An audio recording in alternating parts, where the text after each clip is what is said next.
This episode is brought to you by Philips Sonicare. It sure feels good when you get it right. And with the #1 power toothbrush brand recommended by dental professionals, Philips Sonicare makes it easy for you to always get the brushing right. Because their toothbrushes take extra care to make brushing simple, you don't need to have amazing skills. All it takes is 2 minutes, twice per day, like your dentist recommends. Always get it right with Philips Sonicare. Learn more at philips.com/sonicare. The General Insurance is partnering with Black Entrepreneurs Day, an annual event curated by businessman and investor Damon John to celebrate Black business. The event will feature conversations with game-changing entrepreneurs, special musical guests, and an NAACP grant sponsored by the General Insurance awarded to an up-and-coming Black entrepreneur. Black Entrepreneurs Day will stream live from the world-famous Apollo Theater in New York on October 27th at 7 p.m. Eastern Time. See blackentrepreneursday.com for more. Hey, Nick here. Be sure to stick around for the end of my board game discussion with Alex because I have a special surprise for you at the end of that episode. Here we go.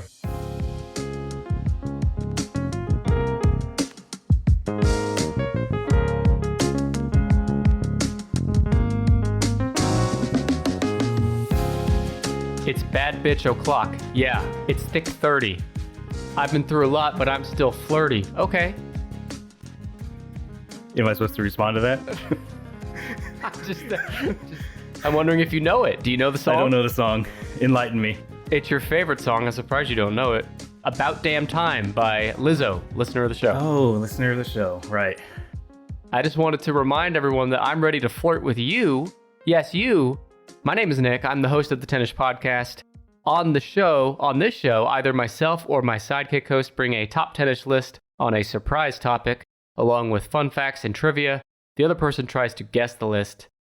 Joined once again by my real-life friend, Alex Johns. Alex? Nick. Are you feeling thick today? Is it thick 30 where you are? It is thick 35, if you will. There's the time difference. Thanks for having me on the show. And, big thanks to Dr. Buster as well for, allowing you to host his podcast. Yeah, he's worked so hard, put so many blood, sweat, and tears into just growing this podcast, making it what it is. So the fact that he's letting you host it just really shows that he has a lot of faith in you. Maybe a few more of these and you might host your own podcast someday. I'm really fighting the urge to pace around the room just angrily. But you said he put all the blood, sweat, and tears into it, more like the butt, sweat, and tears. Am I right? Oh, hell of an ass. A hell of an ass, but a hell of a sidekick host too, which is all he'll ever be. But Alex, I know you know better. I know you're just busting my balls. There's only one host. His name's Nick. But your name is Alex. And if you're listening out there, I sure hope you're listening if this is playing in your ears. If you're listening, Alex was last on episode 180, where we talked about the largest bodies of water. He's also been a regular on the Tennis Pod Plus feed. Alex, I grew up with you. We went to the same high school. We've known each other ever since. We both know Dr. Buster. I want you to tell the fine folks at home, a random fact about you, like a little trivia about Alex. Well, like Nick, we both have a common interest and we both love kitties. Oh, yeah. And I have two of them. They hate each other. This is true. Yeah. So they're cute in their own ways. One of them's kind of a dick. The other one's a sweetheart. And yeah, it's like oil and water. The sweetheart is yours, right? Yeah, that's Gretchen. Alex does have a kitty named Gretchen, and it is, goddamn, it's one of the cutest kitties I've ever seen. She's so meowy and just talkative, and she's still like that? She's still like that. Been a minute since I've been graced by her very sensual presence. Yeah, well, Alex has two kitties. I have two kitties as well. And we could go off talking about kitties, but I'm going to rein us in. Alex, you told me you brought a list for me today, and I sure hope that's still the case, because I sure as hell didn't bring a list. I sure did. So I went a little different this time around. So I know it was a while ago, years or so. I don't know how long. You did a list on board games. Really kind of inspired me. I'm a big board gamer myself. So I went and found a list of my own. Alex says that. He says that in passing as if, oh, I'm kind of a gamer. Meanwhile, on the video, if you're watching, there is an entire wall of like a Library of Congress size board games behind him. So yes, I think it's safe to say. Maybe I'll send you a picture and you include it in your notes. Yes, good idea. Anyway, yeah, so I went online. I grabbed a list of the top 11 best-selling board games, but I Okay. sort of took it one step further. I've played most of these games. I added, some information on, what's the weight of the game? Is it a heavy game? Is it a light game? And then, more importantly, some better games to try. Oh, okay. Yeah, I think this could be fun, just kind of getting into the hobby and talking about what could make some of these games better. Yeah, that's interesting. So we've never done this before because, like you said, I was looking while you were talking. Me and Brandon did this episode. It's 116. We did the best-selling board games ever. So that yours is the best-selling board games. Where did you get your list from? This list comes from InsiderMonkey.com. Oh, love Insider Monkey. And it was made in like 2015. So maybe some changes since then. Yeah, I visit InsiderMonkey.com every day with my morning coffee. Okay, so since we've done this list before, but it's been a while, like you said, I won't remember the ranking, but you'll tell me and the listeners kind of some other notes that I didn't say before and also a game that you think is a better choice for each. Exactly. Okay. I referenced BoardGameGeek.com quite a bit for some statistics on these games. Like that site has rankings of every board game ever made. The 1 through 22,000 ranking. Oh my God. So I'll share that information. That's cool. Spoiler alert, some of these games are near the very bottom of that list. Really? Okay, so because that list is subjective, right? Like it's an aggregate based on users of BoardGameGeek.com. I see. Everyone who has an account can basically rank these games, and it aggregates everyone's rankings. Okay. So the list I'm guessing today, if it's the best selling, it'll be a lot of classic games, right? Games that everyone's familiar with, or at least almost everyone. Yeah, you would have heard of most all of these. There's 2 of them that you might not have heard of, but the rest of them are household names. Got it. Okay. Should I start guessing? Yeah, you want to throw out some board games you think might not be on the list? Yeah, that's a good idea. So what about, do you remember the game Don't Wake Daddy? I do remember Don't Wake Daddy. I think our generation remembers that game so well because the commercials were so prevalent Yeah, in the 90s. But yeah, Don't Wake Daddy's probably not on the list, right? it is not on the list. Do you remember that game? I don't remember how it's played, but like you, I remember the commercials. You press the button a certain amount of times and hope that Daddy doesn't wake up. But when he does wake up, his ass fucking sits up and he looks like he's waking up from like a 12-year coma. If you wake Daddy, you're fucked. Yeah, seriously. Okay, so Don't Wake Daddy's not on there. What about when I was a kid, I had Pokemon Monopoly. Probably not on there. No, not on there, not on the list. I did have that game as well. It was a good game. Instead of building hotels, you build little Pokemon centers. It's true. And Alex was recently on our Most Adorable Pokemon bonus episode. It all comes full circle. Number 1 was Alex, by the way. Spoiler. Okay, well then, so Pokemon Monopoly's not on the list, but I'll bet regular old ass Monopoly's on the list, right? That is correct. Where do you think it falls? It's got to be high, so top 11. Again, since I did this list before, some of this will probably come back to me as we go, but I cannot remember where this ranked. I'm going to guess number 4. Close. Monopoly is number 3. I fucking knew it. Best-selling board game of all time. Did I call it or what? You called it. What do you know about Monopoly? It's been a hot minute since I played it, but I think almost everyone listening has probably played this game. You're on a square board. You're trying to get money to build hotels and shit, and you don't want to go to jail. I got it right? Pretty much. Yeah. Yeah. No, Monopoly, it's a 2 to 8 player game made in 1935. It was originally made as like a critique on capitalism, and yet it ended up being the top 3 selling board game of all time. The I irony. love how that shit works. But why would anyone critique capitalism, though? It works so well. Yeah, it works so well. So here's a fun fact on Monopoly. So on the Board Game Geek rank, there are 22,789 entries on this ranking list, and Monopoly ranks at 22,784. So people don't love this game. There are only 5 games in existence that are lower ranked than Monopoly. Wow. I have to think part of it is because people get so pissed off at Monopoly. It's a game that I think's destroyed a lot of friendships and families. It's just a bullshit game. It's purely luck of the dice draw. Like there's no skill, there's no like push your luck or anything. It's just, I'm gonna roll this dice and see where I fucking end up. Like, see how much of your money I take from stupid. you. Yeah. So Not a fan of Monopoly. I'll say it here first. Monopoly fucking sucks. Whoa, hot But- take, Alex. It's a classic. If you're interested in similar games that are actually good, you should try a game called Lords of Vegas. Vegas. So this is a rank 454 game. So much, much higher than Monopoly. And what it is you buy up casinos on the Vegas Strip, similar to buying properties in Monopoly. And then you can expand your casinos by trying to take over like your opponent's neighboring casinos. You can make deals with them. You can go gamble in their casino. It's very much more skill-based form of, buying up property and kind of owning the map, if you will. Okay. Lords of Vegas. Yeah, Lords of Vegas. That sounds interesting. Lords of Vegas. Okay. So there's a game recommendation for everyone. And if it destroys your family like Monopoly has destroyed so many others, please let us know.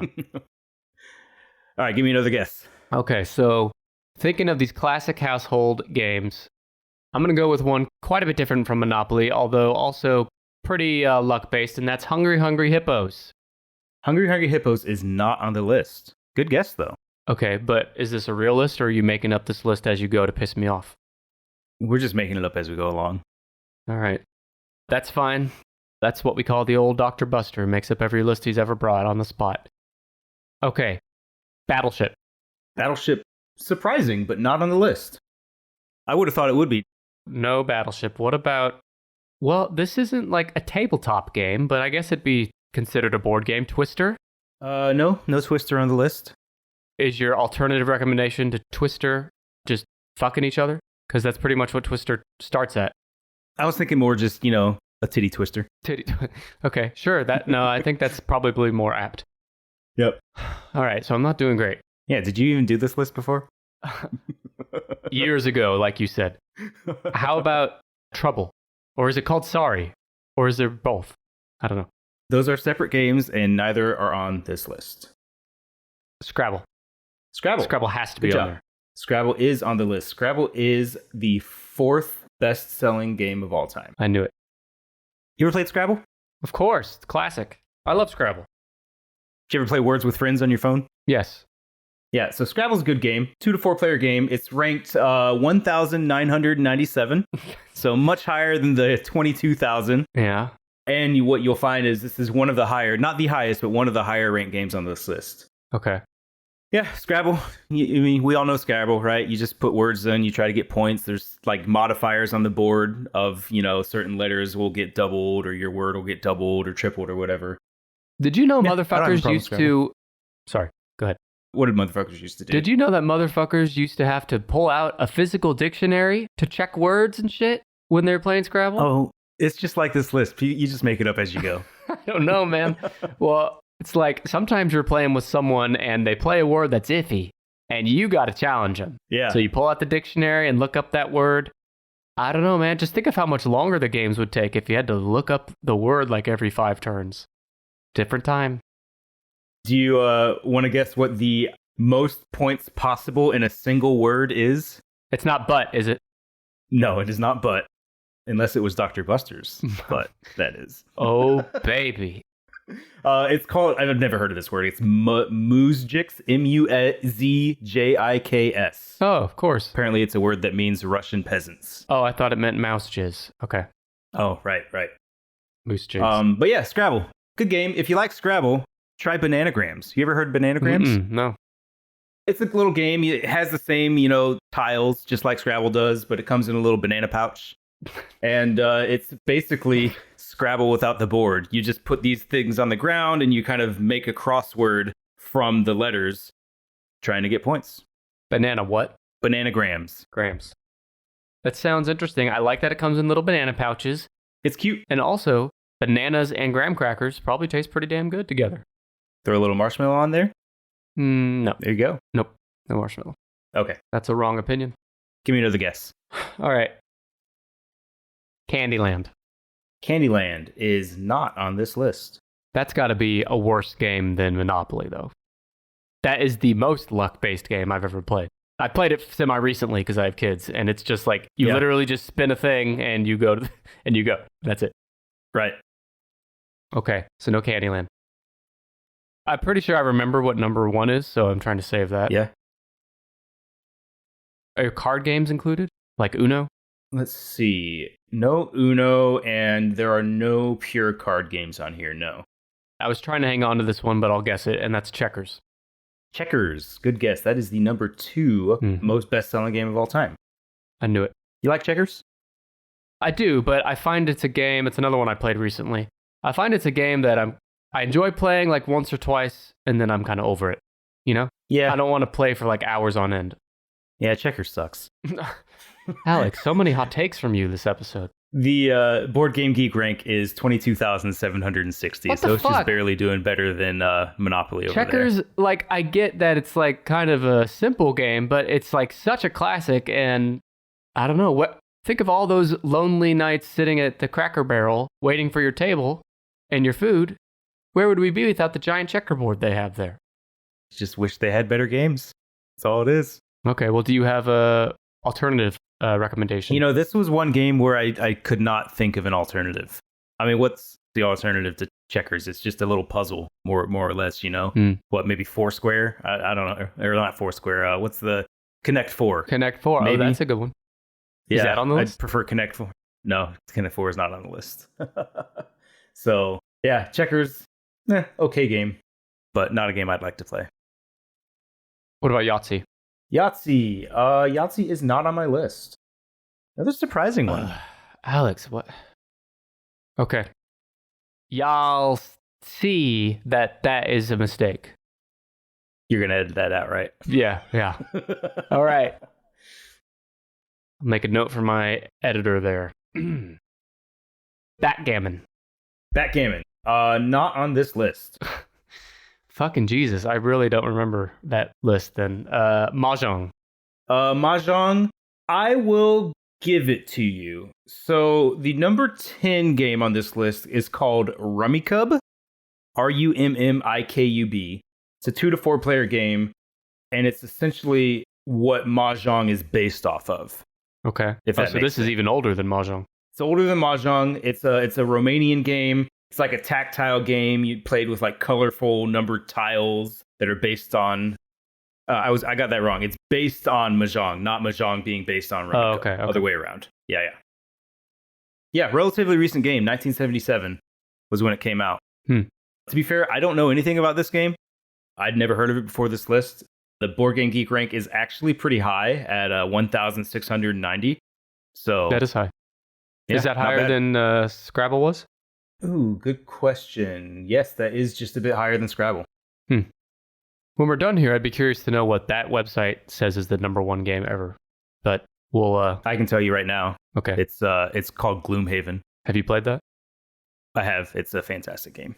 Okay. It's basically like Dungeons and Dragons, but without a dungeon master. Like the game is the dungeon master for you. And so you go off and like do adventures and stuff without needing someone to like tell the story. Pretty good. It's well done. Is Dungeons and Dragons on the list? That is not on the list, no. I'm not sure if it would qualify. That's what I was going to say. I don't know if I would consider it that. How about Risk? Risk, another good good guess. Risk is number 11. That's why I went with the top 11, just because I thought it would be fun to talk about Risk. You took a real like risk there with that. Of course, I love Risk. I haven't played it in a long time, but I used to really like it. I also used to really like it until I got into board games, and now I hate it. Alex, what the fuck? I can't handle you tonight. Risk is a 2 to 4 player game whose Board Game Geek rank is 21,942. What do you think about that? Give me your hot take on that. I mean, granted, I haven't played Risk since I was like a teenager, but I remember enjoying it, and my feelings are a little hurt from this website.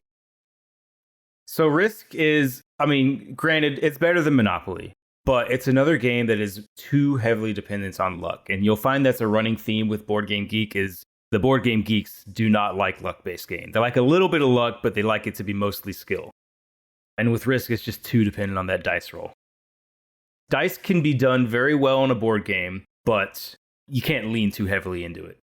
I'm from Ukraine. You know, say Ukraine weak. That's from Seinfeld, in reference to Risk. Okay, so no Risk. Then do you have a better option for us?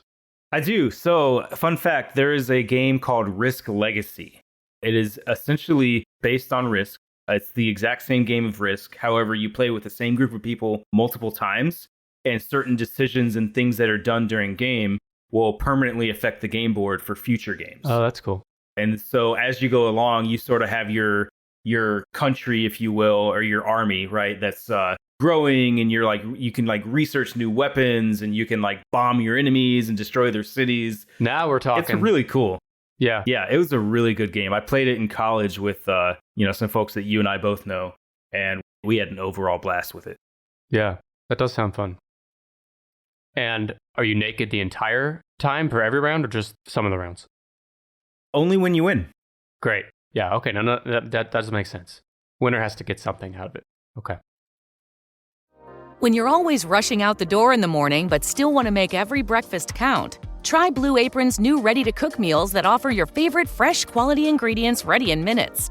With 60-plus options each week, you can choose from an ever-changing mix of high-quality meat, fish, vegetarian, WW recommended, and wellness offerings. Order now and get $110 off across your first 5 orders when you visit blueapron.com/unique.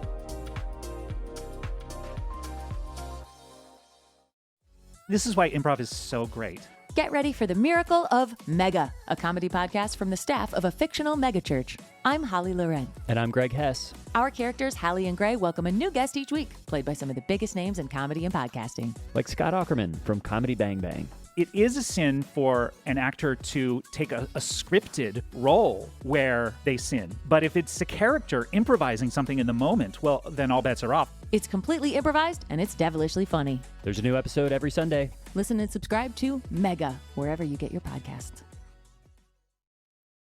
All right. Should I give another guess? Yeah, give me another guess.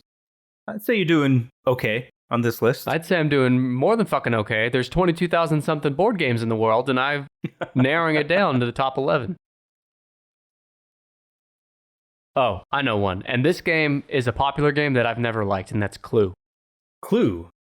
Good guess. Clue is number 6 on the list. I knew it. So tell me, why don't you like Clue? I couldn't tell you like an exact reason, but I just know every time I played it, I'm bored, and I'm like ready to play something else. Yeah, I'm with you. Clue sucks, but most games on this list do. It's a 2 to 6 player game.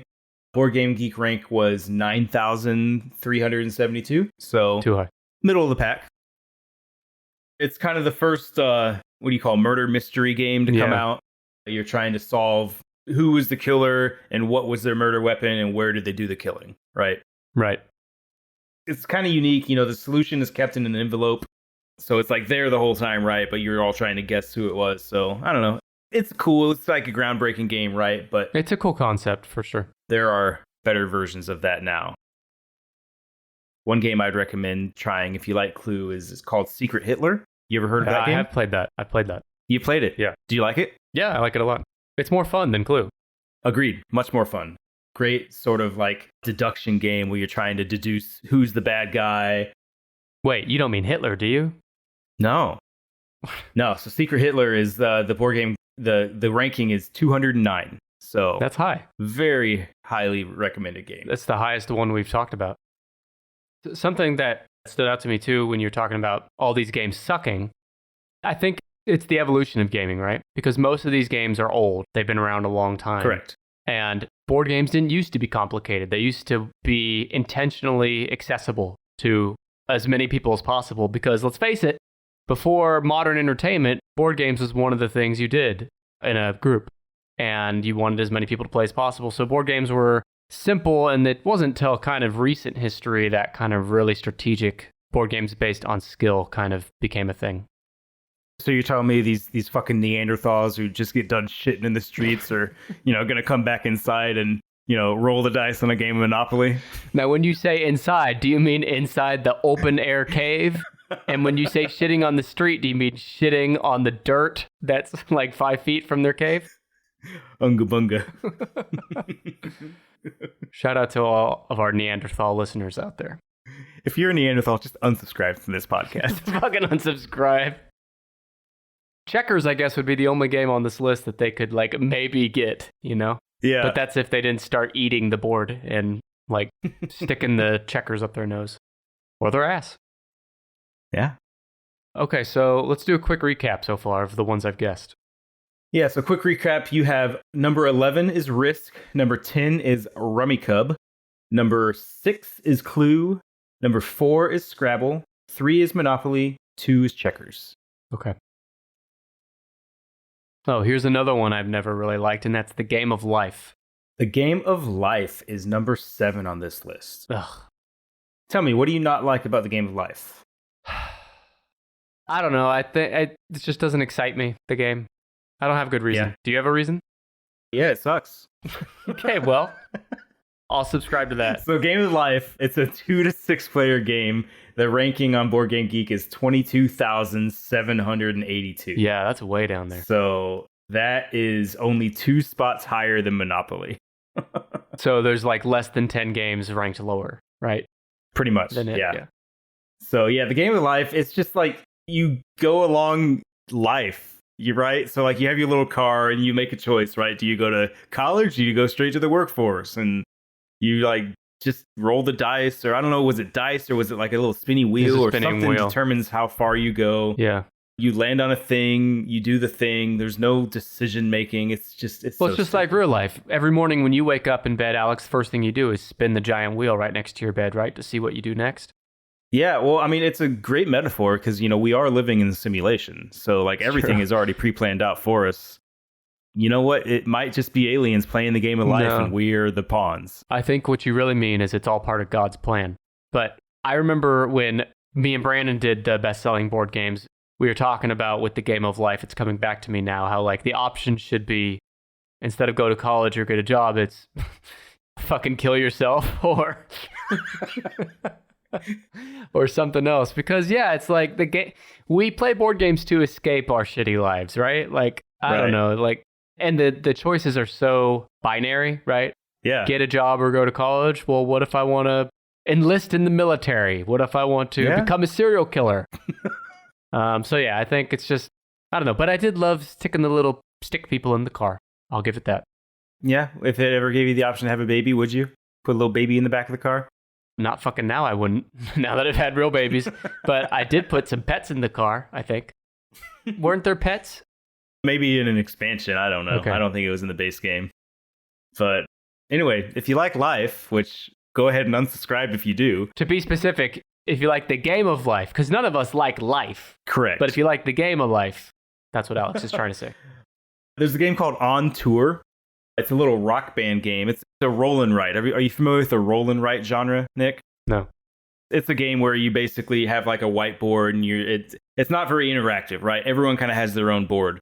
But the goal of this game is you're a rock band. You're trying to do like a cross-country tour by like optimizing your route and maximizing your points. So kind of similar to like the route building game of like life, except this actually has stakes and decisions and, you know, things that are fun. And this game is ranked 1,086. That's high. You said the game has stakes? Yeah. Yeah, steaks and hamburgers. Well, I was going to say, like, I was with you until the stakes just seems like it came out of left field, but whatever. I'm no gaming expert like you. Yep. So that's the game of life. It sucks. So Game of Life, number 7. I think of all of them so far, that's the one I'd want to play least on the list. Give me another guess. Okay. By the way, what's your go-to color? On any game, really, but the game of life I know has, like, you choose a color, so like blue, pink, green. It's always been red, but my wife's favorite color is red.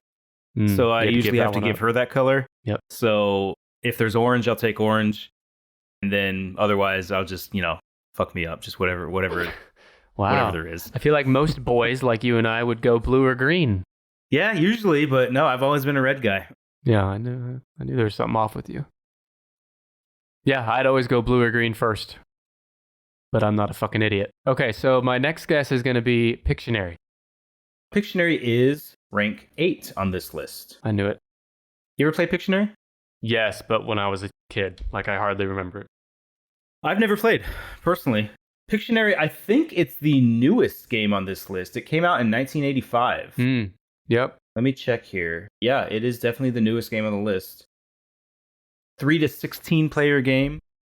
Board Game Geek rank of 4,976. So That's high. yeah, not bad. Apparently, it's the creator kind of came up with the idea at a party. You know, he kind of picked a word randomly from the dictionary and asked other guests to draw it, and It's a built great game out of idea. it. It's so simple, but it's so fun. Yeah. I played, well, you probably have an alternative, but I do too. So you go first. Actually, I did Oh, you not don't, have an 'cause you never alternative for this played it, one, you 'cause said. I've never played Yeah. this game, no. So I can't remember the name. Let me try to look real quick. I think this is it. Telestrations? Pretty sure that's it.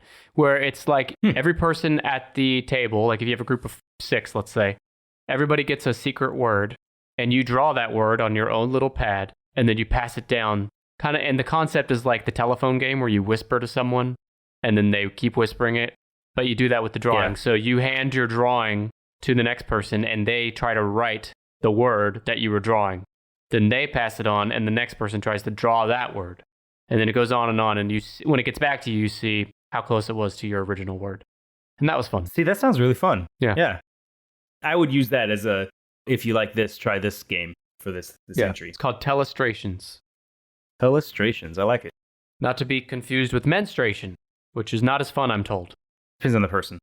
Yeah, I guess it really does depend on who you ask. That's a good point, Alex. Thank you for that. So you have 3 left. You're missing number 9, number 5, and number 1. I know number 1, I remember it, but I'm going to try to save it again. So what about categories? Categories not on this list. Okay, you didn't have to say it so fucking rudely, but all right, not on the list. I got it. I guess Go Fish probably is not on the list. Go Fish is not on the list. No card games. Oh, yeah. Give me a hint. Yeah, number 9, I don't think you're going to get. I've never heard of this game. The game is called Othello. Have you ever heard of this? Mm-mm. How do you spell it? Yeah, it's a 2-player game. Othello. Oh, I think that was on the list before, but remind me. Yeah. It's a 2-player game. The Board Game Geek rank is 2,970, so pretty highly ranked game. Mm-hmm. Made in 1883.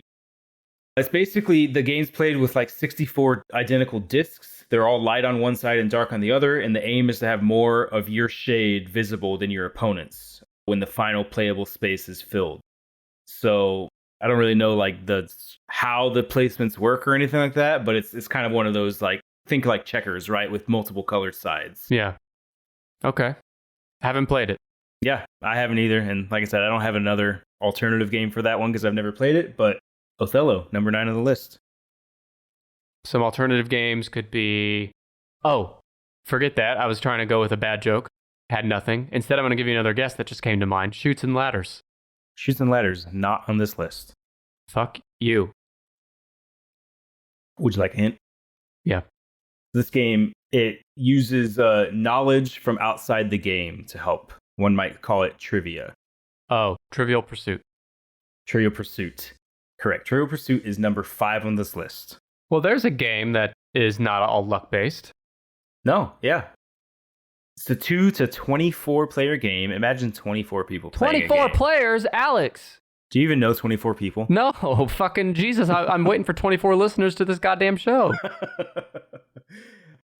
Apparently, Board Game Geek hates it. The BGG rank is 22,726. Yeah, well, I like the concept of the game. However, I did play this recently, probably like within the last year. And it's really fucking hard. Like the trivia is very sometimes obscure and like who the fuck is going to know this? You know, unless you're like preparing to go on the Jeopardy show or something. It's like, right. It was really hard. You want to know what's bad about this game? It was invented by 2 Canadians. Oh, ugh. Yeah. Ugh. Get that taste out of my mouth. Ugh. Yeah. Go tell your friend Brad. Yeah. Brad. I'll bet he likes Trivial Pursuit. I bet he's a Trivial Pursuit master. Fucking nerd. Fucking nerd. Well, hey, I do have a trivia game that I actually like. It's called Half Truth. Okay. The Board Game Geek rank is 3,082. And you know Ken Jennings, that Jeopardy guy that won all those Jeopardy games? Yeah. He's actually the co-creator of this game. So he's getting paid. You know it's got the chops. Yeah. But yeah, it's a cool game. Each question gives you 6 possible answers. 3 of them are always right. 3 of them are always wrong. And you place bets on which ones you think are right. Oh, and bets. The more you place bets on, the more points you get. And so it's a push your luck. Like, you know, am I really this confident, or do I want to play it safe? Because if you get it wrong, you lose all your points. Mm. So Alex, That sounds fun. I want to play it. But what kind of personality are you in a board game? Are you more aggressive and like a high roller, or are you more conservative? I am a conservative player typically. I don't take a lot of risks, but I'm also incessant rule follower too. Like I'm the type of asshole that will like go and refer to the rule book if I'm unsure about a rule, Ugh. and that can kind of piss some people off. I think that's worse than the Canadians. Yikes. Right? Okay, that game sounds fun. And another fun game that I should have guessed long ago because it's sitting directly above your head in this video line of sight is Settlers of Catan. Oh, no, Settlers of Catan is not on this list. And all you're missing is the number one game. Oh, I'm only missing one. Okay, so I don't even know why I was guessing because I know number one. I remember it from before, and it is the classic game of chess. Classic chess, that's it. Do you like chess? You know how to play? Alex, I'm going to admit something to you and the listeners here. You don't know how to play. Never played, don't know how to play. I still watched The Queen's Gambit on Netflix, mind you, and enjoyed it. Great show, wasn't it? Great show, but I could not play chess if I had to. So chess is the highest ranked game on this list. The Board Game Geek ranking is 430. That seems low. Very high up there. Well, I mean, it's relatively high for this list, but just as an overall game, I would have thought chess would be like in the top few. Right. No, chess is an old game, very old. 1475 is when they think it was invented. Long ass time ago. And yeah, basically the goal is to capture your opponent's king. We all know how chess works. I just told you I don't know how chess works. Well, everyone that's not a fucking loser knows how chess works. Okay. They do tournaments all the time. Apparently they do a lot of like online tournaments now, and there's like chess Twitch streamers and stuff like that. Pretty fun stuff to watch. Can't think of a more boring evening personally, but I'm sure other people enjoy it. That's great. I mean, I could only think the most boring evening just listening to this fucking podcast. But no, true. Hey, I'm right there with you. I'm fucking bored. 2 tiers right now. I'm really having to fake my way through this thing. But it's funny that I know nothing about chess. I would think watching chess is boring. That said, I still watched, like I said, Queen's Gambit and enjoyed the hell out of it. So that's a kudos to that show for making chess interesting. Yeah, I do have an alternative for chess. Not that it's better. I think chess is actually a better game than this, but it's a unique kind of twist on the theme of chess, right? So the theme of chess is to defeat your opponent's king. This game I'm talking about is called That Time You Killed Me. It's a 2-player game where you and your opponent each have a pawn, basically, and you're trying to kill your other pawn. However, there's 3 different boards that represent the past, the present, and the future, and you can time travel between boards in trying to either escape your opponent or kill your opponent. A lot of zany, fun time travel stuff. Great game. That sounds so interesting, but it also sounds nothing like chess. Well, the part of chess I thought is the fact that you're trying to defeat your opponent's pawn. Because you have this little pawn that you like move around, right? Yeah. Kind of like you're a pawn in my game. Oh, that is true. Yeah. So you said this game goes back to 1475, perhaps. Yeah. So Alex, as we've discussed before, people are shitting on the street. They think there's ghosts in their blood.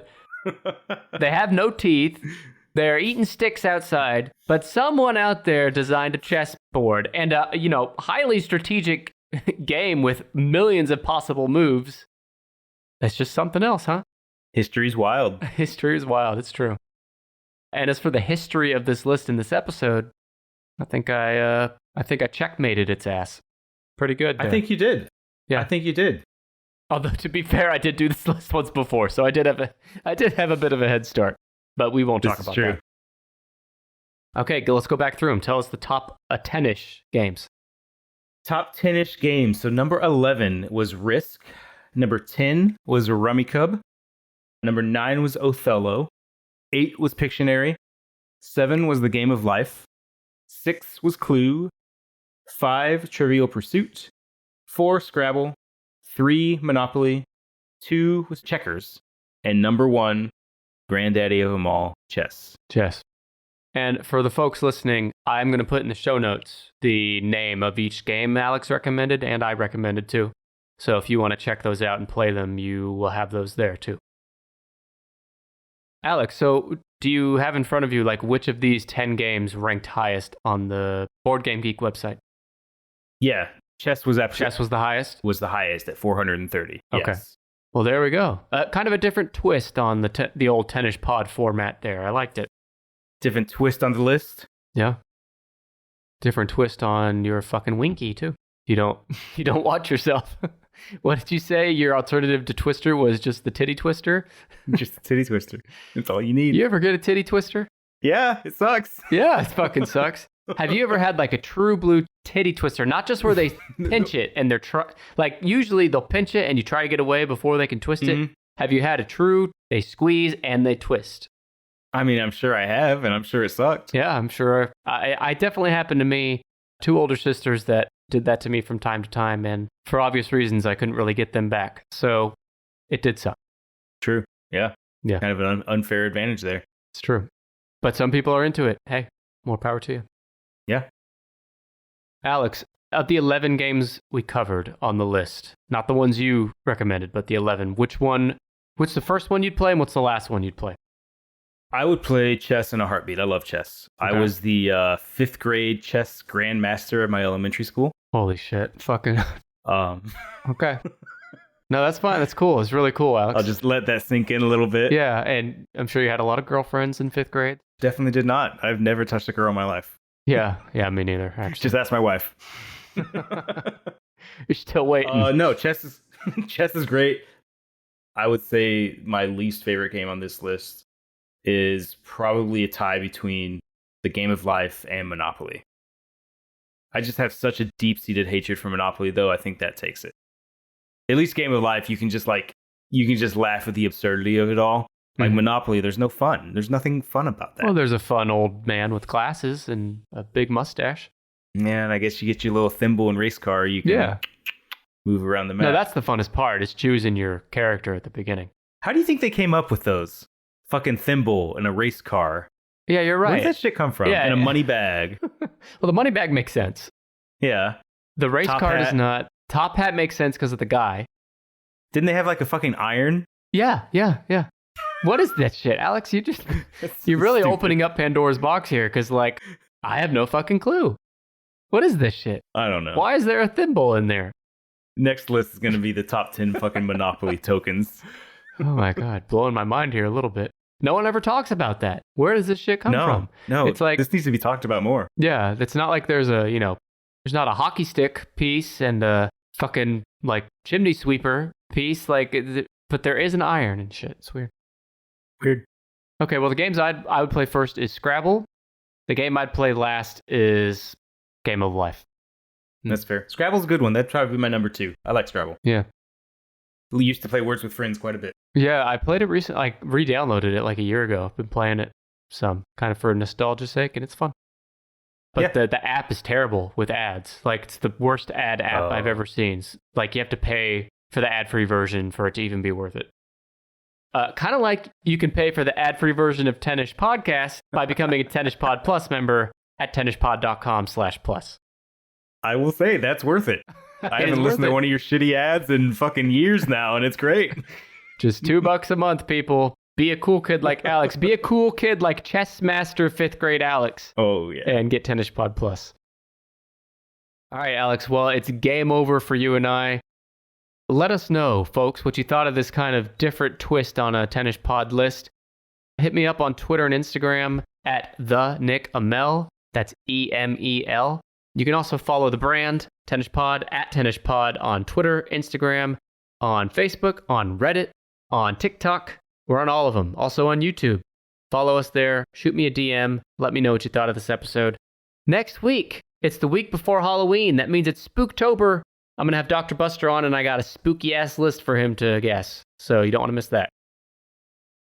Alex, anything else? No, this was fun. This is great.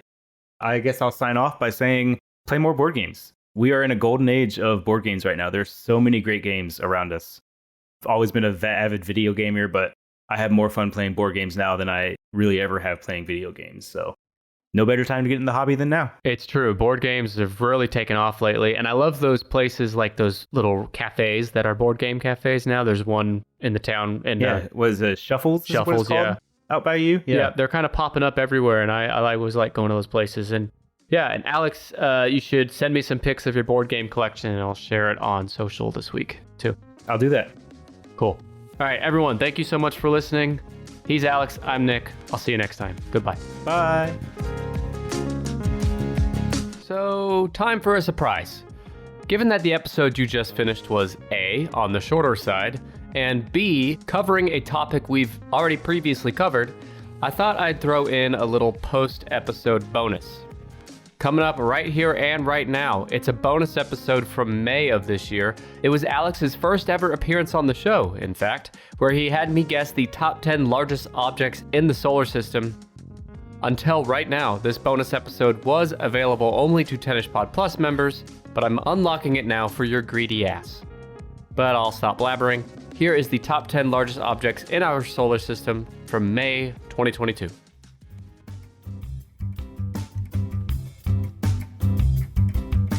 Hello and welcome back to another Tennis Pod Plus exclusive bonus episode, available only to fucking cuties like you at home. Or at work, wherever the hell you are. Today, I'm joined by a very special guest to talk about a topic that I don't yet know, because today I'm joined by my friend for over 15 years, Alex. Oh. Insert applause. Did that work? I didn't say fap off real quick. I said insert applause. My bad. Well, hey, I'm Alex. This is Alex. I've known Alex in real life since high school. In fact, he's in the same friend group as me and that old dusty Tennis Pod regular, Dr. Buster. Alex, I thought you could start by telling the folks at home what makes you so much better than Buster. Why are you the better choice to be here with me right now? Well, I'm not a doctor, Mm-hmm. so I think that speaks for itself. So you're not a snob, basically. You know, I'm just a regular guy. I'm a man of the people. Mm-hmm. Alex has a list for me to guess here in a minute. Again, I don't know what it is, but I wanted to first let the listeners, the Tennis Pod Plus members, of which Alex is one of, since I think day one. Day one. Thank you for that. Yep. I'd like the members to get to know you a little bit better. I'm going to ask you a few questions, okay? Okay. First of all, how old are you? I am 31 years old.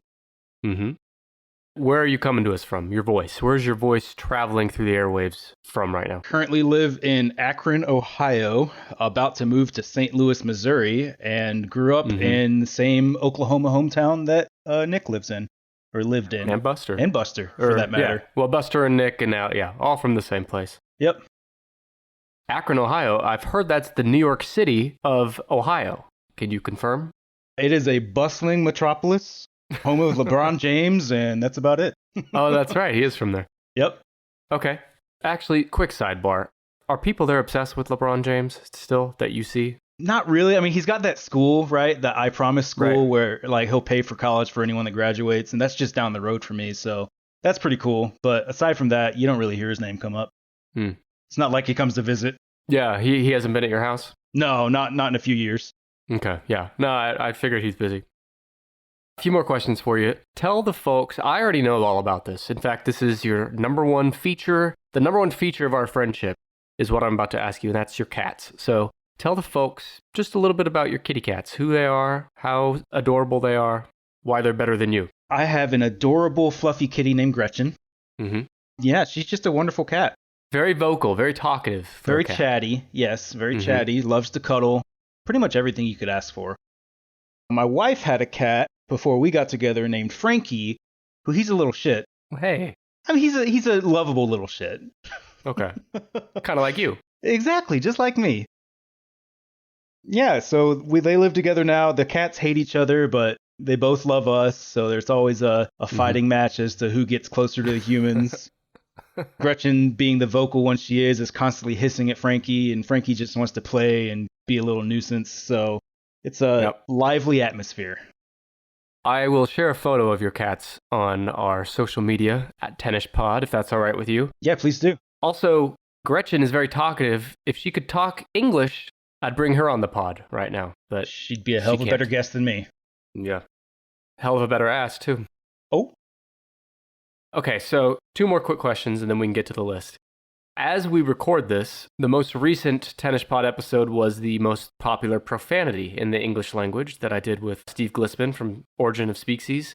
Alex, you told me you listened to that episode, so now I'm curious, and the folks at home, they want to know, what is your all-time favorite curse word? you know, Just in your everyday life. yeah, for a while there, I thought it had to be, the granddaddy of them all, fuck. But after Mhm. listening to the episode, I just found a newfound respect for the word shit. Yeah. It's just so versatile. It's just a great time. It sounds fun saying it, you know? Yeah. And I mentioned it on that episode, but like shit is a unique word in that it can literally describe the worst thing in the world or the best thing in the world. Yeah. Because this thing smells like shit. Or this is the best shit I've ever tasted. Like it's all context. Or this podcast is the shit. Yeah. Or this podcast is shit. You know, which one is it? We don't have to go down there. No.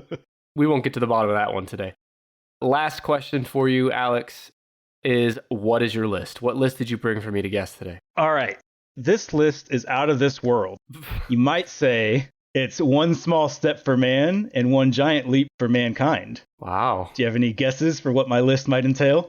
It's something with the universe, the galaxy, the space. So today we're going over the top 10 solar system objects by size. In our solar system. Our solar system, correct. So Okay. objects orbiting the sun.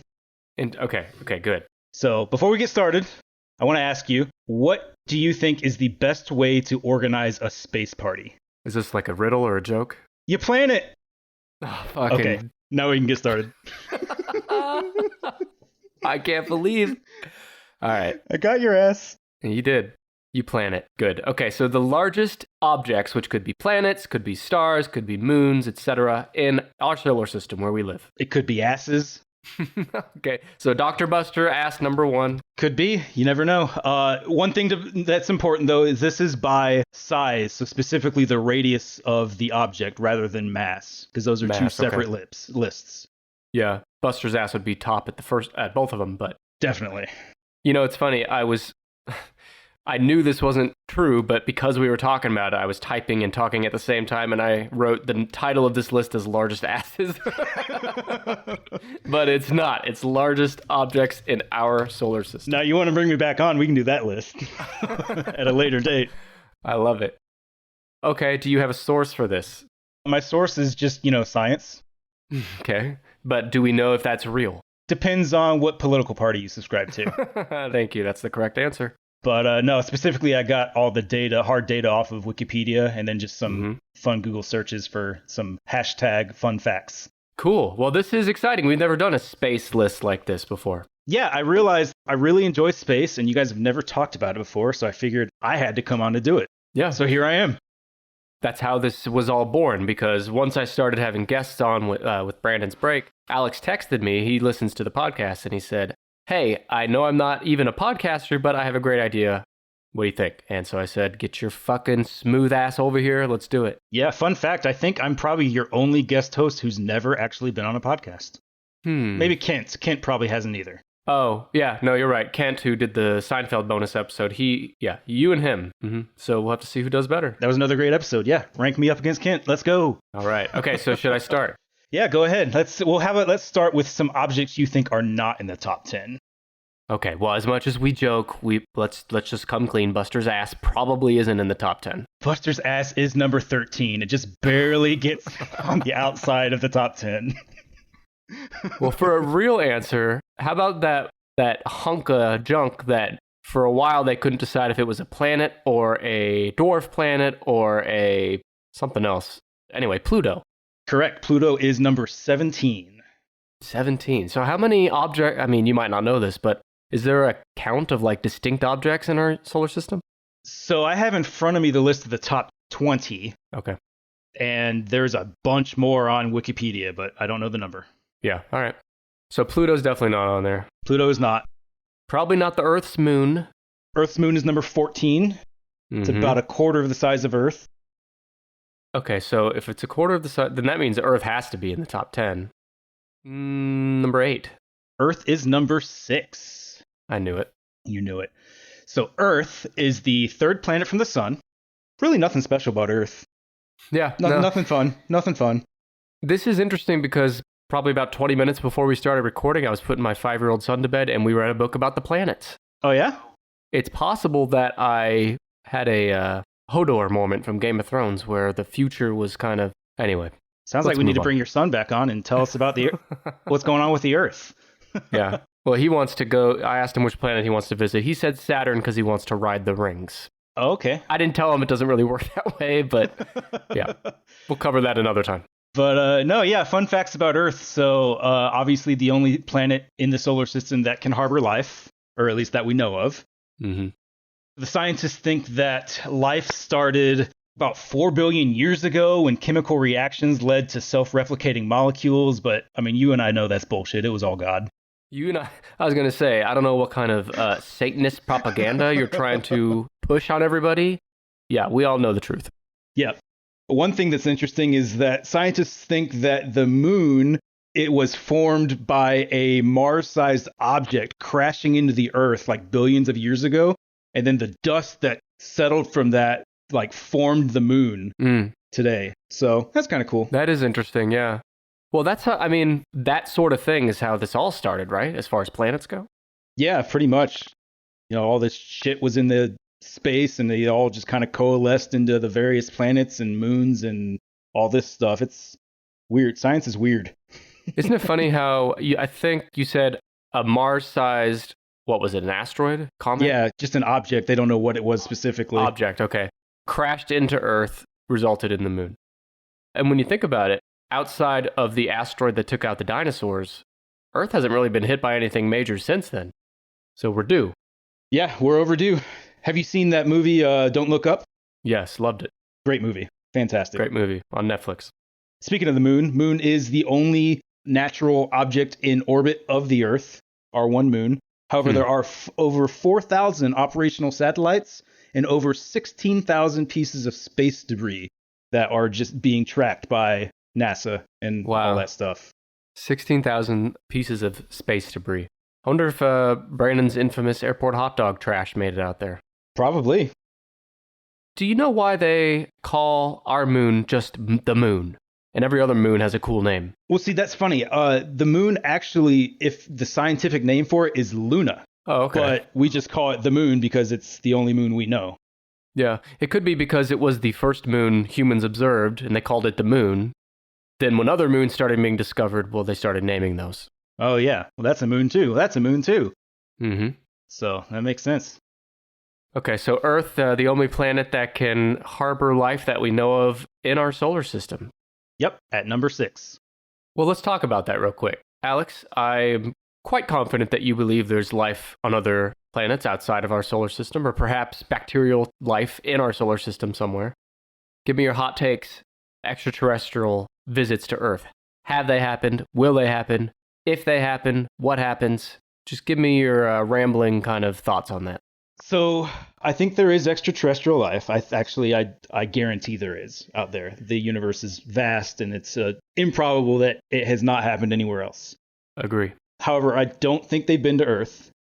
I don't think they're going to come to Earth for quite some time. I just feel like the universe is so vast, and sure, like futuristic tech might make that easier, but still, like, we're still capped at the speed of light, and I don't think there's any future breakthroughs that's going to like uncap that speed. And with that, like the closest star system is like light years away. So you're talking, if you go at the speed of light, it's going to take lifetimes to get to another star system. It just seems improbable for the distance. It does, but to be of the, and I'm not saying one way or the other, I'm speaking devil's advocate here, but to assume that life forms from other galaxies have been to Earth, either in the past or in the future, you might have to accept that there's technology that they use to get here that humans can't even comprehend yet. And that's true. I'm not ruling that out. You know, like it could be like, you know, it's like ants to us is like us to like the next species, right? Just shit we can't even comprehend.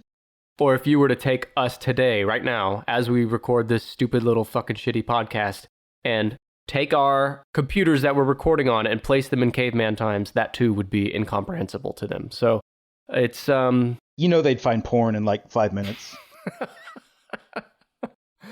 Yeah. Just like Brandon. You're right. Brandon would leave his... Yeah, just like Brandon. Brandon really nailed that Pornhub list, didn't he? He'd leave his history open for him, and that'd be the first things they discover.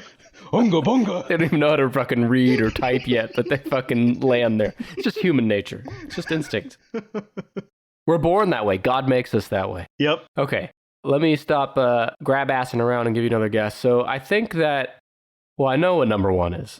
So let me try to give you like number 2 or 3 or 4-ish. Okay.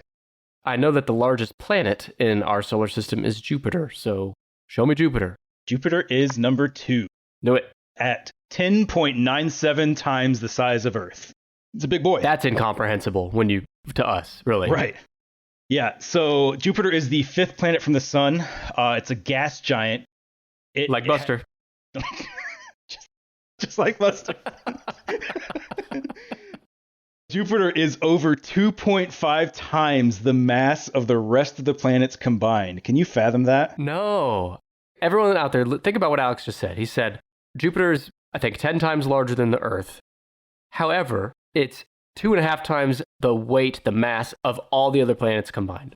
That is weird. Science is weird. Beefy boy. Yeah. Jupiter was named after the Roman god Jupiter, who is the king of all gods. I thought that was Zeus. Well, Zeus is the Greek equivalent. Oh, Greek god, yes. Yep. Okay. Apparently, the day Thursday was named after it. I don't really understand that, but I thought that was a fun fact. Great. Yeah, fun fact. Is Jupiter the one with the moon? I think it starts with a T that there's some scientists have said would be like humans' best chance in our solar system. So I think you're probably talking about Titan, and that is a moon of Saturn. Saturn, okay. Yeah. Yep. I want to talk about Titan when we get to Saturn, but I'll pin that for now. Okay. 1 year on Jupiter is actually 11.86 years on Earth, so that's how long it takes to rotate the sun.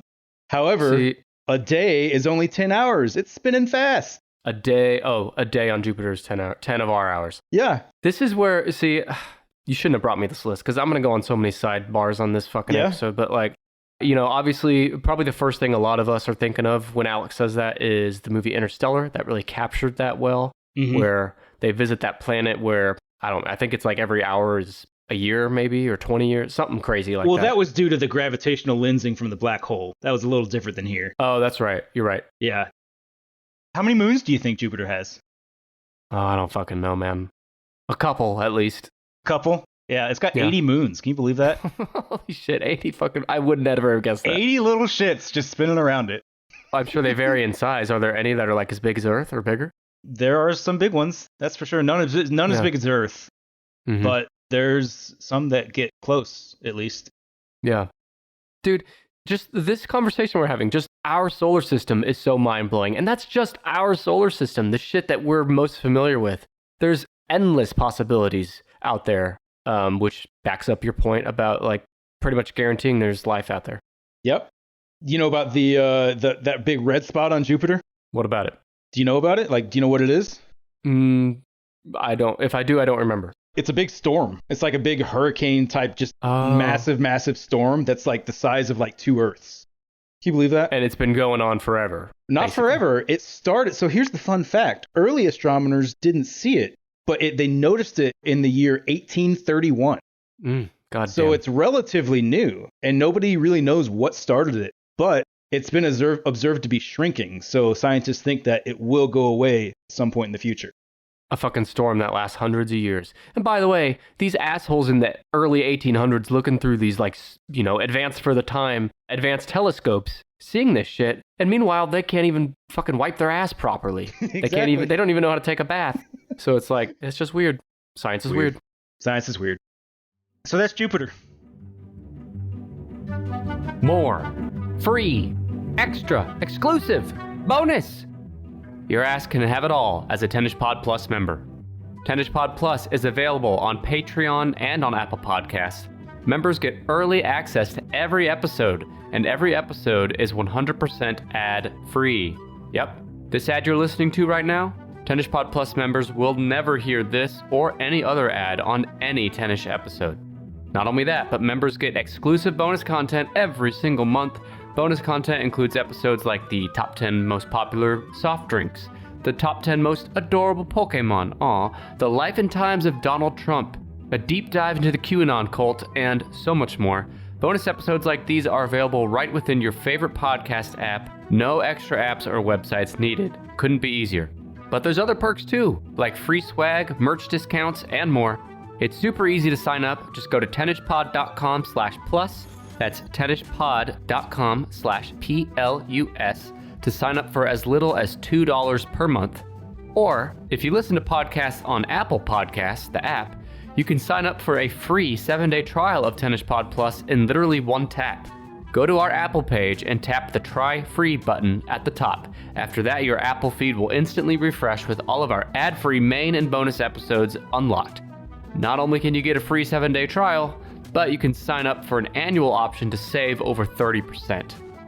So what are you waiting for? All the world's water to turn to peanut butter? Well, unfortunately, that might not happen. Maybe. Who knows? Either way, get your ass moving and sign up for Tennis Pod Plus today.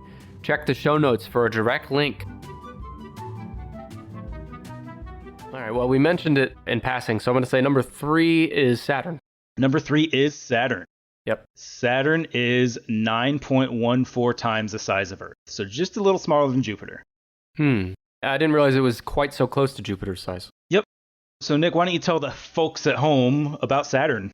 Well, it's 9-something times as big as Earth. It's almost as big as Jupiter.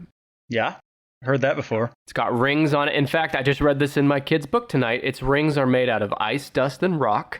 I have that exact note in front of me. I'm proud of you. It's cold there. I think it's stormy.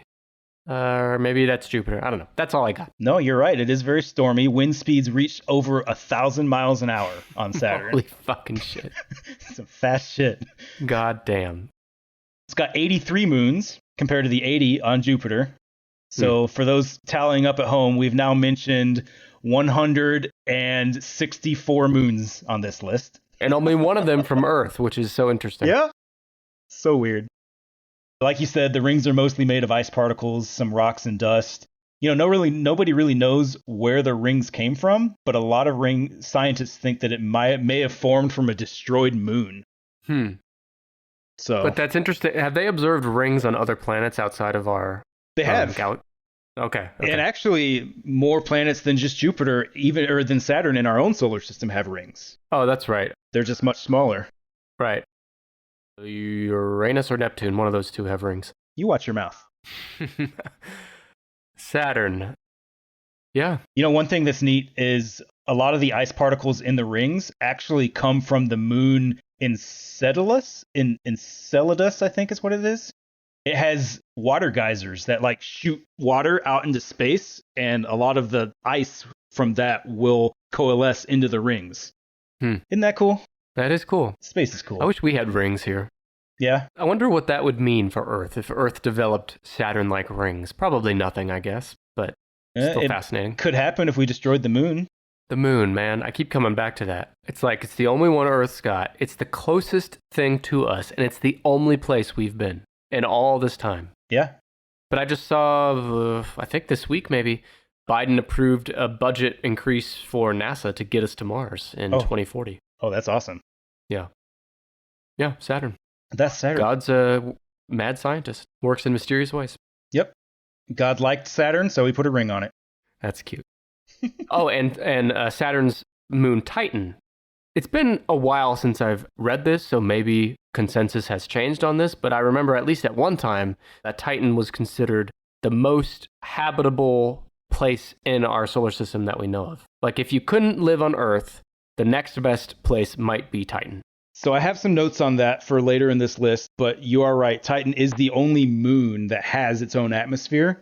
And I wouldn't say it's not breathable, but it's the closest atmosphere we have to an Earth-like atmosphere.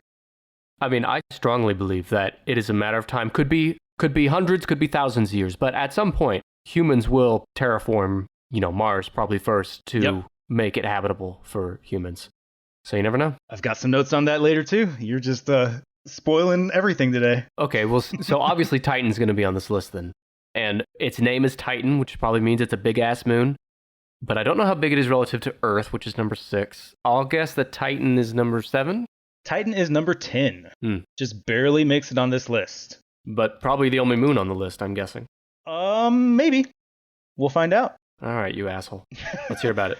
Titan. So, like I said, only known moon with a dense atmosphere. An only known object in the solar system that has clear liquid bodies on the surface. However, these aren't it's not like oceans of water, it's oceans of hydrocarbons. So like methane and like shit like that.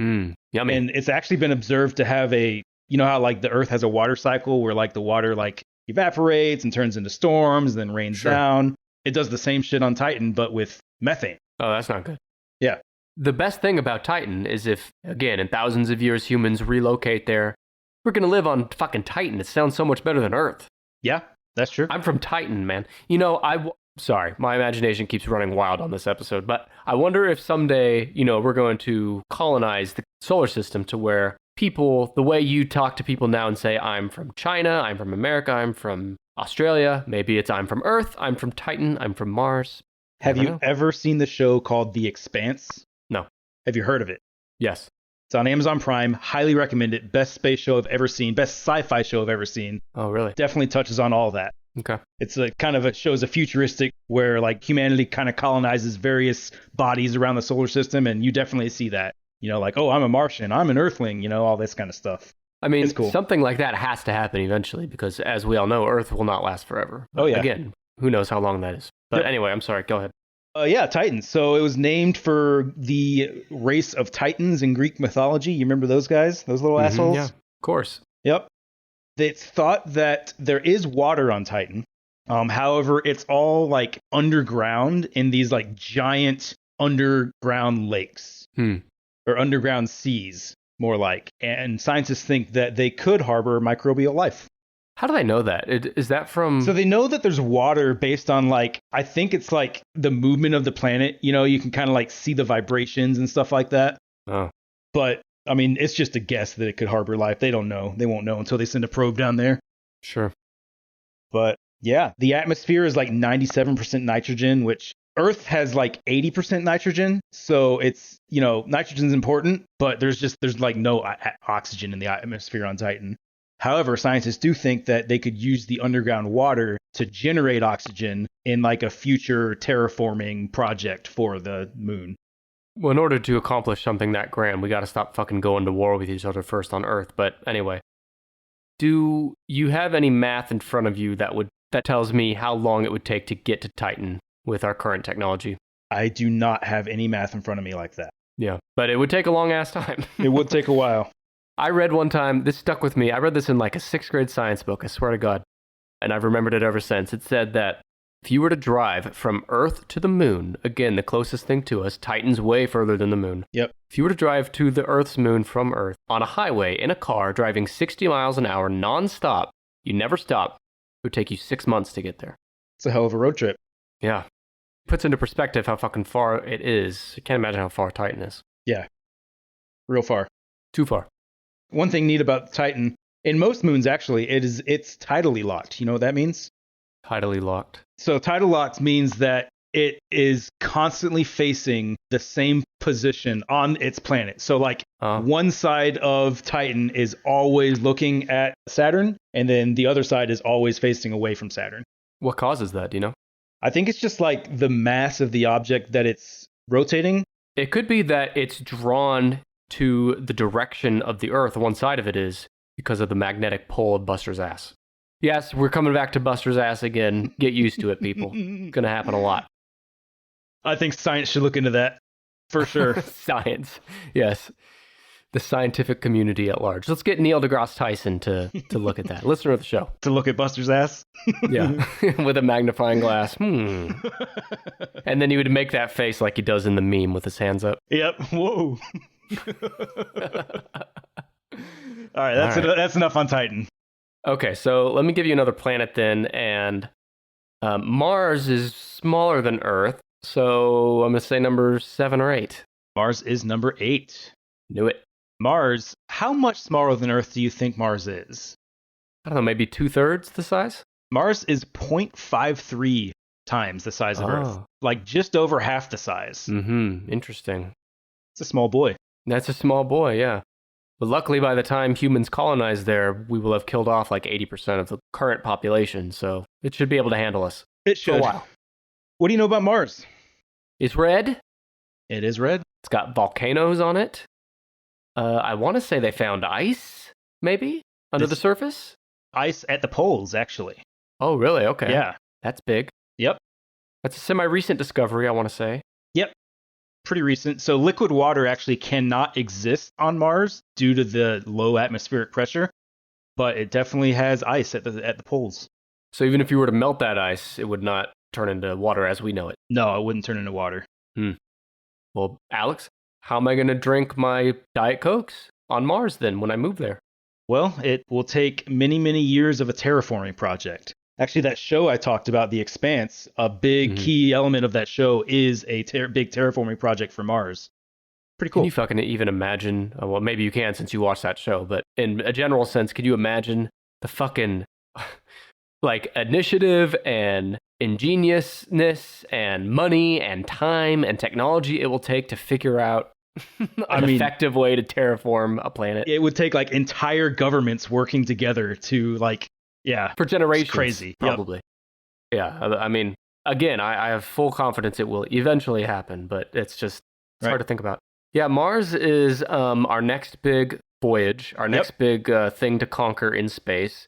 I know NASA and probably other countries are actively pursuing a journey to Mars in the semi-near future. Last I heard this week, it was by 2040 for Americans to be on Mars. So, yeah, in our lifetimes, Alex, we'll see something. Yeah, a lot of things Mars has going for it for, potential colonization. A day on Mars or like one full rotation is just over 24 hours. It's like 24 hours and 39 minutes. So, you that's an extra 39 minutes every day. That'll be nice. Takes about 1.8 years to rotate the sun. So pretty close there. The temperature actually ranges between negative 198 degrees Fahrenheit to positive 95 degrees Fahrenheit.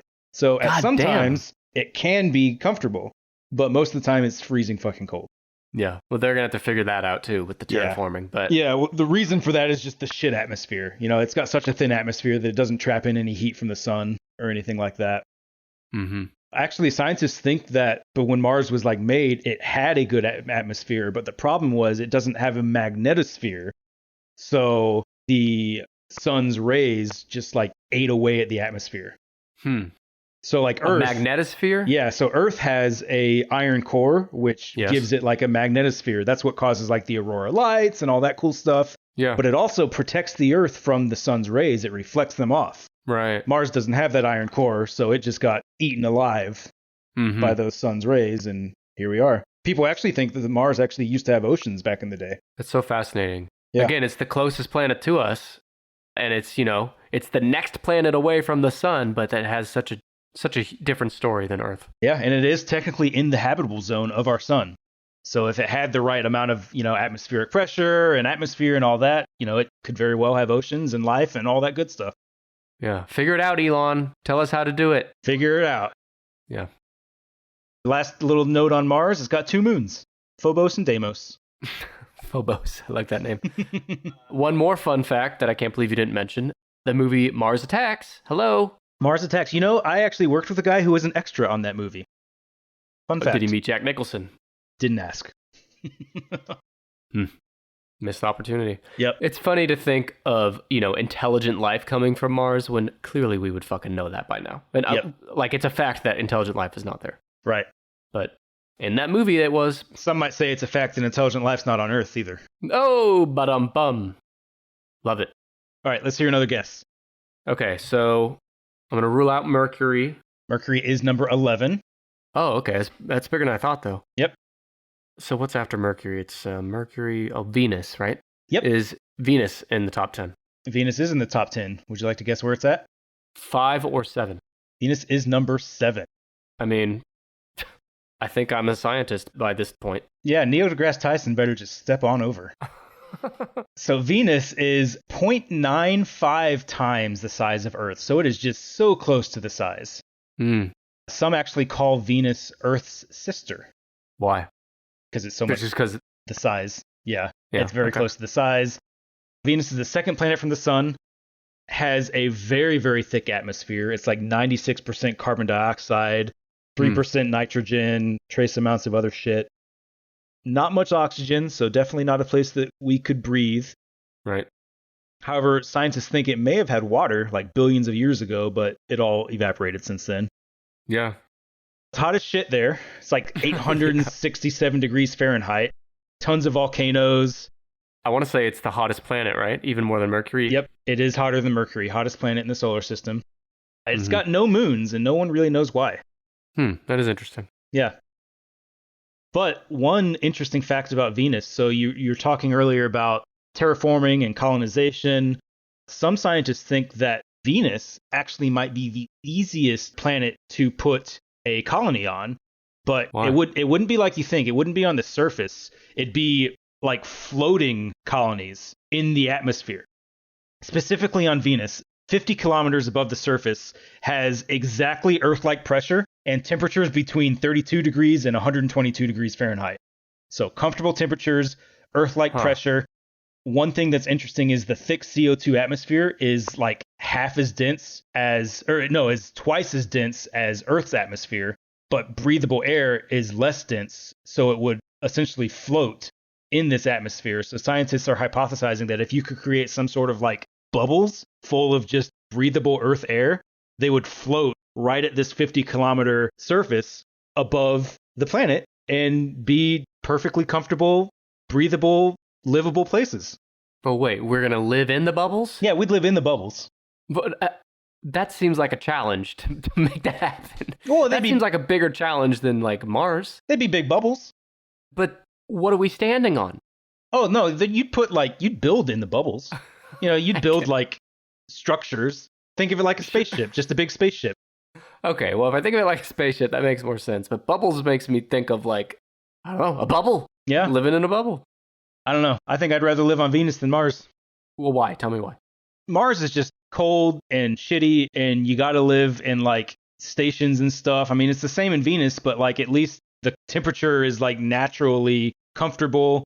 The pressure is normal. With Mars, you got to worry about like depressurizations and yada, yada, yada. It just seems like there's much more that could go wrong on Mars, at least until it gets terraformed, than there would be with these little floating cities in Venus. Mars might be like the planet Matt Damon finds in Interstellar, where he has to wear a suit at all times. It's fucking cold. Anyway. Yeah, pain in the ass. And I think before they terraform any planet, I'm sure a few steps before that is they build a big-ass dome that's pumped with oxygen that you can live in. Right. Okay, so Venus, we might be floating in bubbles above Venus. Might be floating in Venus. Huh. You know what else? One more fun fact about Venus I learned a long time ago. What? Rhymes with penis. Oh! And speaking of penis, I think it's a good time to talk about your fucking anus. So, where is Uranus? Is it number 9? 5? Uranus is number 4. Oh, shit, okay. It's a big boy. Uranus is big. Yeah. 3.9 times the size of Earth. Nick, what can you tell the folks at home about Uranus? Let's see, again, trying to think of my kid's planet book I read tonight. I want to say it's extremely windy there. I think that's the one that has rings that go vertical, right? It does have vertical rings. Now, windy, you sure you're not talking about your ass? Maybe. Maybe I'm thinking of Neptune. One of the planets in the book said it's a very windy place. But anyway, Uranus, and it's cold and it's far away from, it's one of those last planets in the solar system. We're not going to live there. Did you hear that scientists were petitioning to actually change the name of Uranus just to, because of all the jokes and all that? I'm on two minds on that. Like, one, we've been calling it Uranus for however many fucking, years, and everyone knows its name. On the other hand, yeah, it's a fucking dumb name, and let's change it. So, I don't know. What do you think? Well, yeah, they were going to call it Eurectum. All right. Fucking, let's end the show. Yeah, Uranus. Pretty cool planet. 27 moons, so not as many as the big boys. That's a lot still. Still a lot. It has a very long orbit. It takes 84 years to orbit the sun. Wow. Long ass time. It is. However, it takes 17 and a quarter hours to do a full rotation for a day. 17 and a quarter. Oh, okay. So, yeah. So it's like both ends of the spectrum. Short days, but long ass long years. Mm-hmm. Yep. It is the farthest visible planet to the naked eye. Yeah. It was named after the Greek god of the sky, who is apparently the grandfather of Zeus. I don't know. Still a dumb name. Yep. Yeah, one other fun thing about Uranus is it actually rotates on its side. So the tilt is like so far that it rotates like sideways. Isn't that weird? That's weird. Science is weird. Yeah, you should have seen. I was doing hand motions to represent that, but then I realized you can't see my hand motions. So, Oh, don't worry. I can imagine your hands. I imagine your hands all the time. It's fine. oh, Okay, so if, again, this won't happen, but say people did live on Uranus, the planet, not your ass. If they lived on Uranus, what would that tilt that you mentioned, what would that mean to like everyday life? the seasons would be all fucked up. I don't know how specifically, but I know the tilt of the planet controls the seasons. And the more the tilt, the more serious the seasons are. Okay. So, yeah. Fascinating shit. This planet stuff. Yeah. So that's Uranus. Yeah, so I just need number 9, 5, and 1. Again, I know 1. I probably know the. Okay, so planets am I missing? I got 1, 2, 3, 4, 5, 6. I haven't mentioned Neptune. I'm honestly not sure if it's bigger or smaller than Earth, which is 6. Actually, you know what, Alex? Let's do a quick recap for the listeners. Go through what we have so far. Okay, so far we have Titan at number 10. We have Mars at number 8. Venus at number 7. Earth at number 6. Uranus at number 4. Saturn at 3. And Jupiter at 2. So where's Neptune? Neptune is number 5. Okay. Knew it. Yep, Neptune is another gas giant. It's the 8th planet from the sun, way out there. Yeah. Actually, some people consider it an ice giant along with Uranus, just because it has a lot of ices in it compared to the 2 gas giants, which has mostly gases in it. So what you're saying is Vanilla Ice. Ice, Might ice like baby. it there. Bad joke. I know it's a bad joke, everyone. You don't have to tweet me. Let's move on. Yep. Cool things about Neptune, it actually rains diamonds on Neptune. Oh, I have heard that. Yeah. Like the size of cool. hailstones. And people think that on the liquid core of the planet, it just has floating diamonds, just like floating there. Man, that is badass. Yeah. Too bad we'll never fucking see it. Nope. Sure won't. Well, they might in some futuristic Earth send a probe there that can take some good photos or something, but maybe. But yeah, and so Neptune, it is the last planet from the sun. It was the farthest planet until they found Jupiter.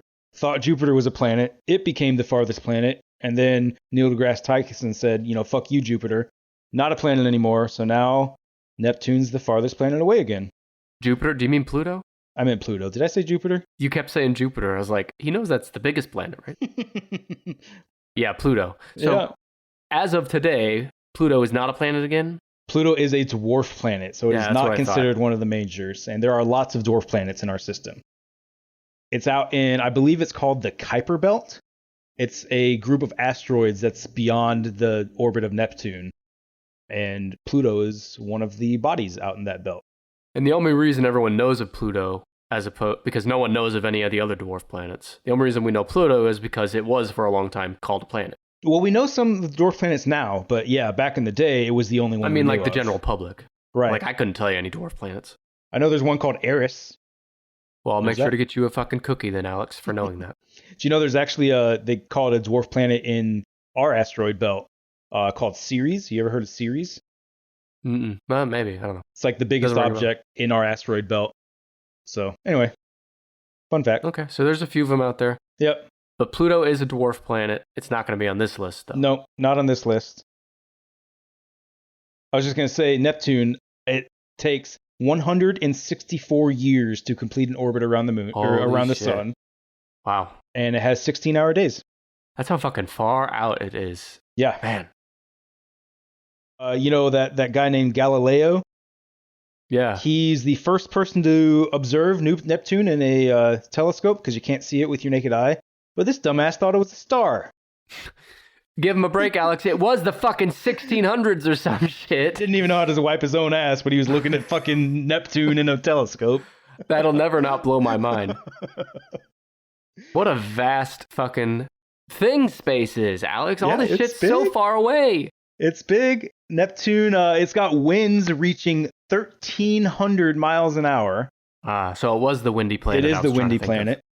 It does have rings, just smaller than Saturn's, much smaller.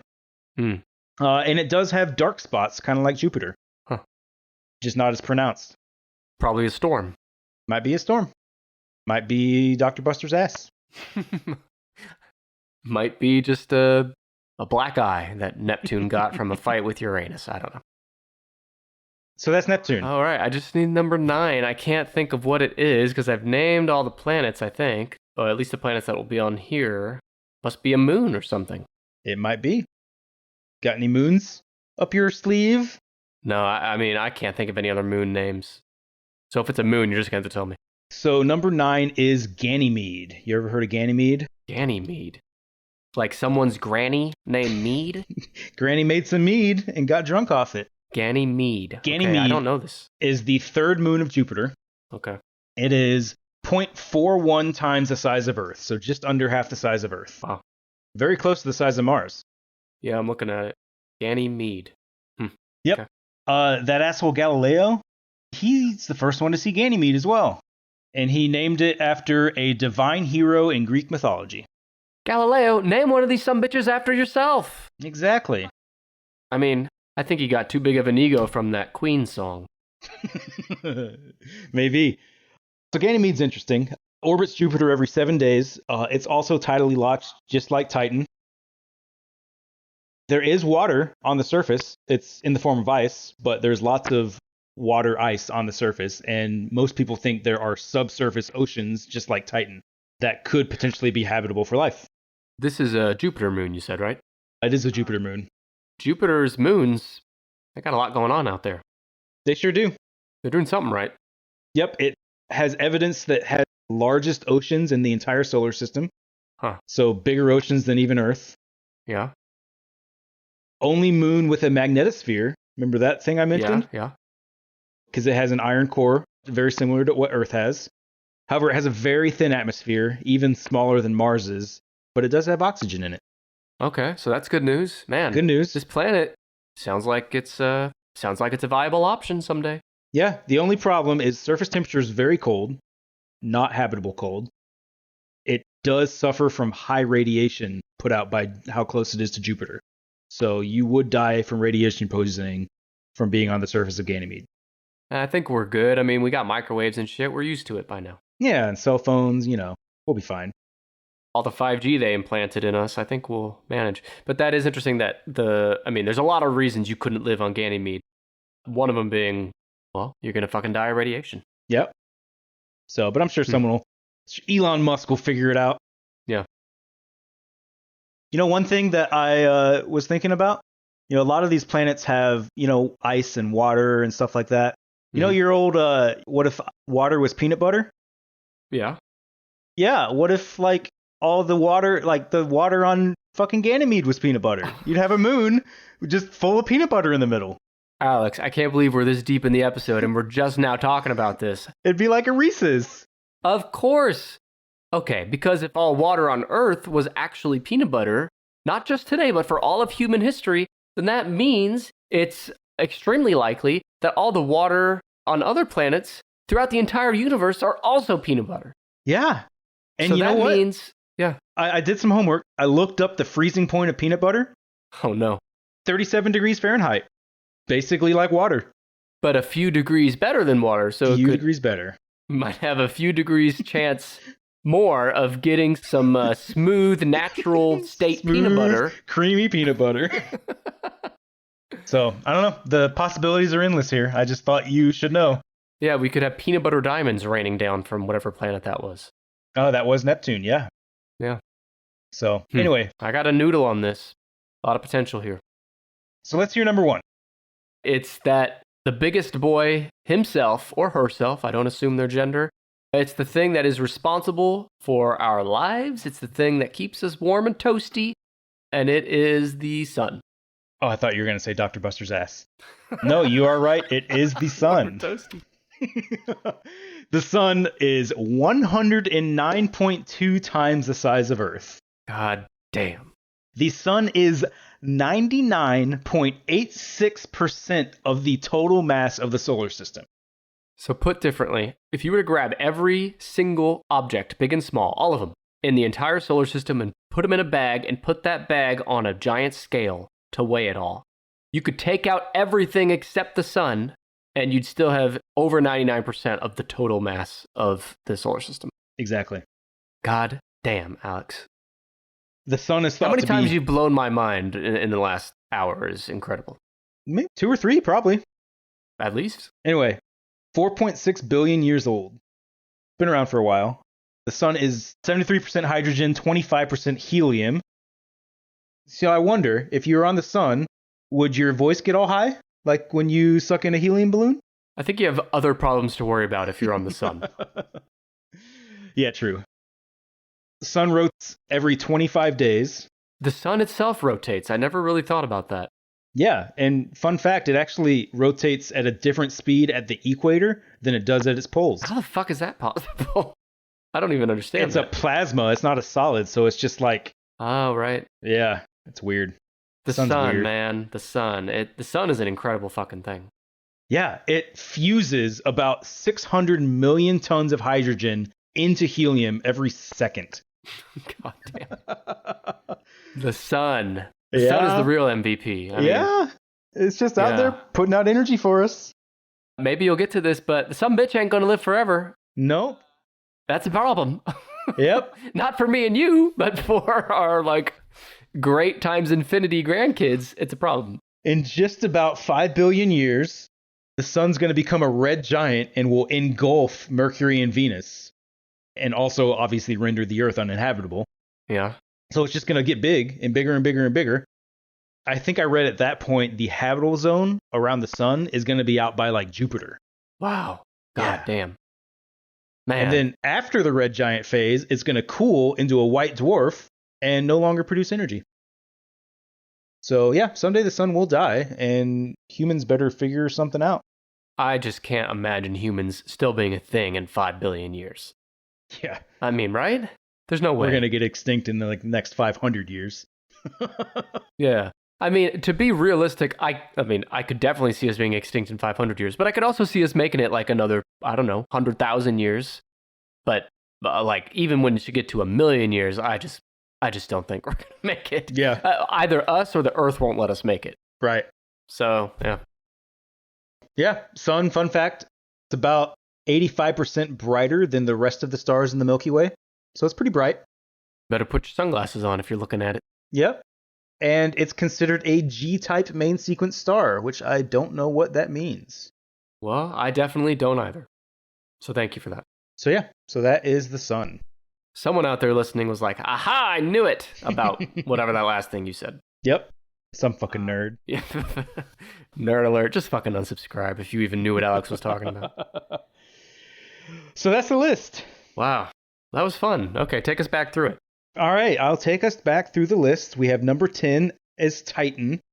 Number 9 was Ganymede. Number 8 was Mars. 7 was Venus. 6 was good old home Earth. 5 was Neptune raining diamonds. 4 was Uranus. 3 was Saturn. 2 was Jupiter. And number 1, the granddaddy of them all, the sun. The sun, which is 109 times the size of Earth. Yep. Its ass rotates at a different speed at the equator versus the... I never knew that shit. Yeah, just like my ass. Yeah, your ass does that too, huh? Huh. So what'd you think of the list, Nick? That was fun. That was fun. My mind's still racing at all the thoughts here. But, oh shit, I just realized something. What's that? We're not recording this whole time. Oh no, did you pull a Brandon? I'm just kidding. You didn't believe me, did you? No, I didn't believe you. Brandon's done that. I see the red recording button right up here on the fuck screen. You, fuck you. Alex, that was a ton of fun. I've definitely thought in the past, like, man, I wonder what we could do with space. There's got to be a space topic we can do. And the closest we've gotten is, like, we did the time travel episode. Yep. Which was one of my favorites. But yeah, never ventured out into the great beyond until today. Highly recommend checking out The Expanse. Very awesome space show if you're interested. Also Star Wars. Star Wars is fine. I'm serious. The Expanse is probably my favorite show of all time. Okay, okay. So, if it's that big of an endorsement, I will check it out. High praises. Yeah, even better than, what's the one you like? The nerdy one. Battlestar Galactica? Yeah. I actually overtook Battlestar as my favorite sci-fi. Okay. It's high praise coming from you. Yep. All right, this has been the largest objects in our solar system. Who would have thunk it? Ganymede up there, Titan, as far as places you might live someday, Titan, Ganymede, Mars, Venus seem like the 4 most likely candidates based on what you told me. That's what it seems like. Yeah. And maybe in a bubble over Venus. Okay.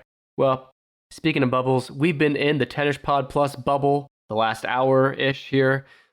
I want to thank Alex for coming on and bringing us this badass list. I want to thank the listeners for being Tennis Pod Plus members. And if you have cool ideas like Alex is here for lists we should cover in the future, be it here on Tennis Pod Plus or on the main feed, shoot me an email at tennispod@gmail.com, or you can also DM me on Twitter and Instagram at @TheNickAmel. Alex, anything you want to say before we sign off? No, just thanks for having me on, and yeah, keep subscribing to this great podcast, everyone. It's okay. Sorry, I didn't hear you. I was too busy itching Uranus. Can you say it again? Yeah, this has been fun. We'll have you on again, Alex. Thank you, and I'll see everyone on Ganymede in the future. Bye.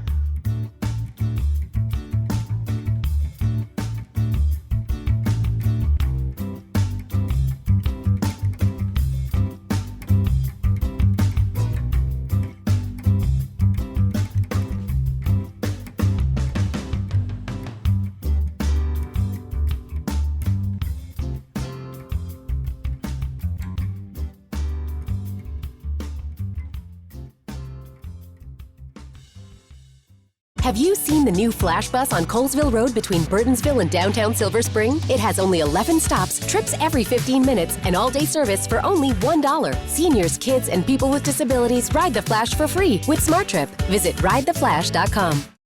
When you're always rushing out the door in the morning but still want to make every breakfast count, try Blue Apron's new ready-to-cook meals that offer your favorite fresh quality ingredients ready in minutes.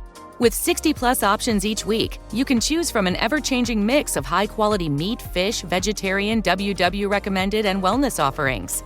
Order now and get $110 off across your first 5 orders when you visit blueapron.com/unique.